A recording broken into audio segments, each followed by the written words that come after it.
আমাদের গ্রুপের যারা ছিল সবাই একসাথেই যাচ্ছি। প্রথমে দেখব শিব মন্দির।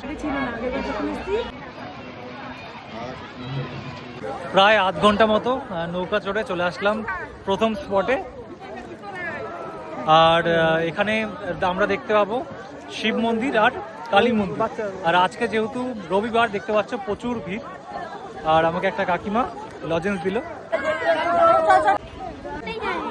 এখন আমরা উঠছি শিব মন্দির দেখতে। আর অনেকটা সিঁড়ি বেয়েই উঠতে হবে ওপর। আমাদের গ্রুপের যারা ছিল সবাই একসাথেই যাচ্ছি। প্রথমে দেখব শিব মন্দির আর এরপর দেখব কালী মন্দির।